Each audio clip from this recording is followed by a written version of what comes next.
Bonjour, je suis Virginie Hubert. Je suis experte en épanouissement de potentiel. Je travaille depuis l'année 2000 avec la numérologie, avec le tarot de Marseille et avec d'autres symboles, dont un jeu que j'ai créé. Pour démarrer cette vidéo, je vais commencer par vous apporter une explication sur l'ego et l'âme.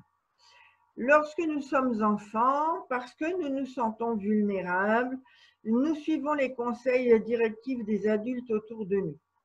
Petit à petit, nous avons tendance à oublier plus ou moins qui nous sommes et nous cherchons à adopter un comportement qui est différent de notre identité réelle. Ce comportement est comme un masque derrière lequel nous nous cachons, nous nous protégeons. En fait, on l'utilise comme un bouclier. Et il nous est utile pour nous protéger et nous éviter de trop souffrir des différences entre nous et les autres personnes à l'extérieur de nous. Il est aussi appelé ego. Il est comme une représentation fausse que chaque individu se fait de lui, une sorte de fausse identité qui a tendance à nous enchaîner à des schémas de souffrance. Bien souvent, à cause de cet ego, nous avons tendance à l'égocentrisme, l'orgueil, la vanité, l'amour-propre, la lourdeur de vie, une perception erronée du monde.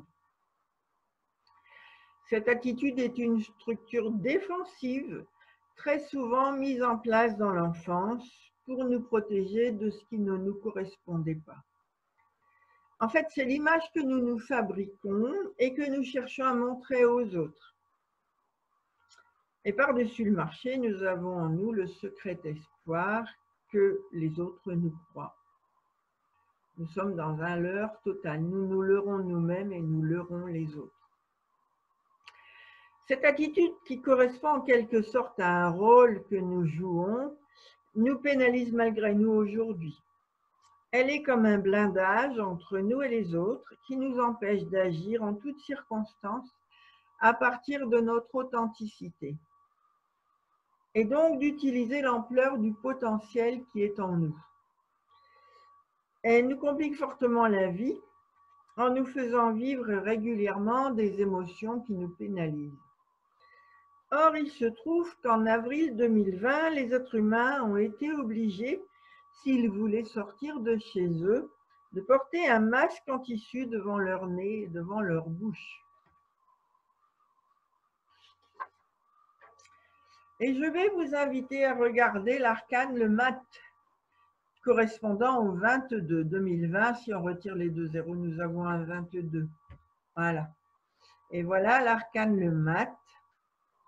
Et donc, on voit que devant son visage, il porte un masque. En fait, il n'a pas de nombre.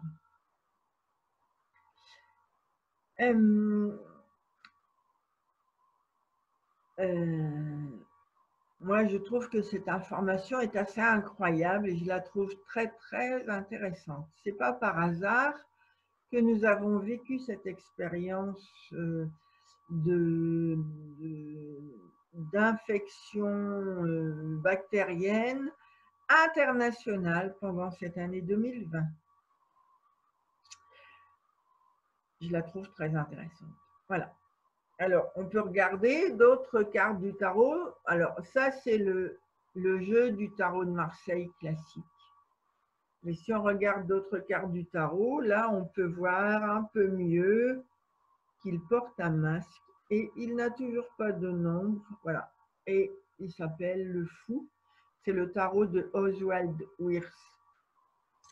Et si nous regardons le tarot de Jodorowsky, on voit toujours qu'il porte un masque et qu'il n'a pas de nombre en haut.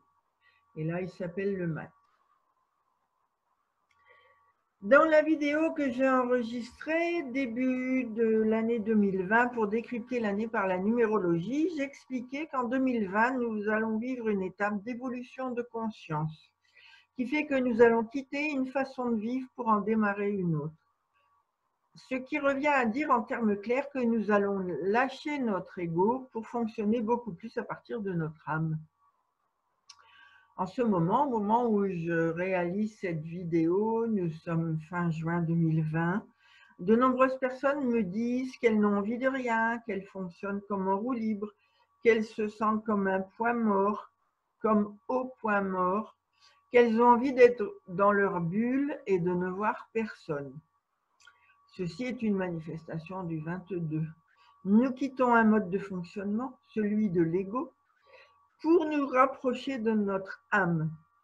Si bien que nous sommes dans une phase où nous quittons l'ancien et ne connaissons pas encore le nouveau. Nous sommes comme dans un creux de vague, une sorte de passage à vide, un sas entre deux façons de vivre. L'arcane 22, le mat, ne porte pas de nombre. Voilà. Là, il n'y a pas de nombre. Voilà. Il y a un vide à la place du nombre. Donc, je vous rassure, si vous ressentez ce vide, vous ne vivez pas de la dépression. C'est juste un moment passager entre deux niveaux de conscience, une étape de transition. L'humanité, et vous avez bien vu que nous étions tous concernés, quel que soit le pays du monde dans lequel nous vivions, l'humanité est en train d'apprendre à vivre de façon beaucoup plus authentique. Et cette année 2020 est une année charnière pour le faire. Dans la vidéo de début janvier, je disais qu'en 2020, nous allons vivre comme un reset en informatique, une remise à zéro. Et donc, ce n'est pas bizarre de se sentir à zéro, sans envie. Il n'y a plus l'ancien et le nouveau commence à se manifester de façon infiniment subtile. Nous sommes en quelque sorte déstabilisés, nous avons perdu nos repères. Vous voyez, dans le nombre 20, il y a 2 fois le 2, dans le nombre 2020, pardon, il y a 2 fois le 2 qui est l'accueil, l'écoute, la coopération et le partage. Ce n'est pas une année pour agir, c'est une année pour nous mettre à l'écoute de ce qui se passe en nous et aussi pour écouter les autres, coopérer avec eux, répondre à leurs besoins. C'est aussi 2 fois le 20. Mettons-nous à l'écoute du changement qui évolue en nous, qui s'installe en nous. Ce qui est important pour bien vivre cette année 2020 est de prendre soin de soi, de veiller à se reposer, de maintenir les pensées dans le positif malgré l'inconfort de la période, malgré l'incertitude dans laquelle nous nous trouvons. Avec l'épidémie, nous sommes comme dans une attente de savoir comment nous pourrons vivre. Y aura-t-il une deuxième vague à l'automne ou pas? Nous ne savons pas. Nous sommes en attente. Pour vous aider, vous pouvez aussi prendre le temps de méditer. Ça vous connectera plus rapidement à votre âme et ça vous tranquillisera. Ne mettez surtout pas la peur en avant parce que la peur provient de l'ego. L'âme est toute confiance. La peur est toujours liée à l'ego.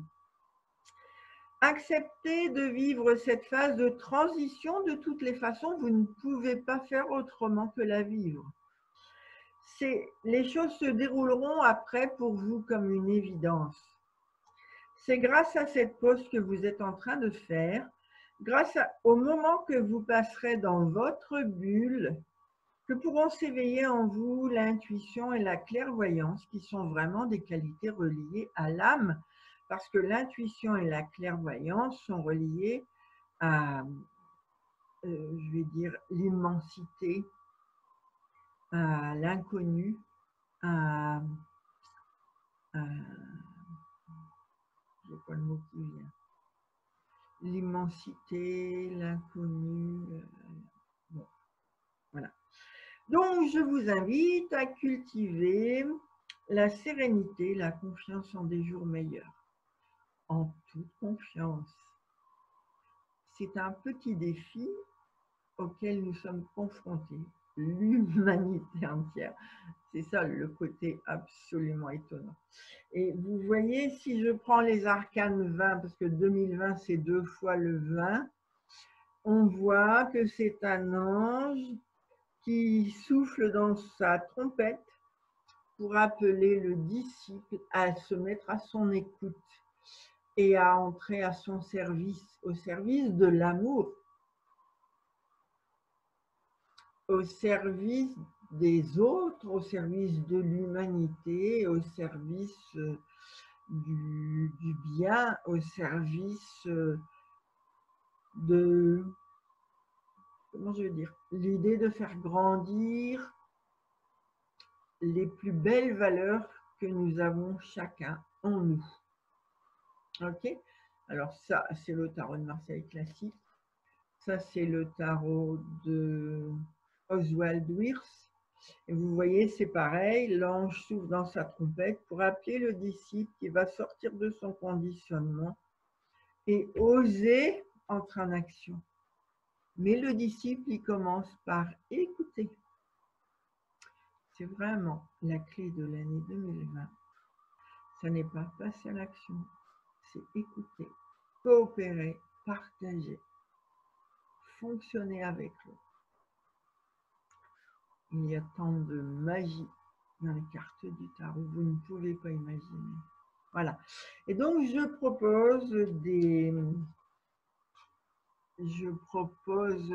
des initiations au tarot de Marseille et à la numérologie, et vous retrouverez toutes les informations et les dates sur mon site uneviedegenie.com.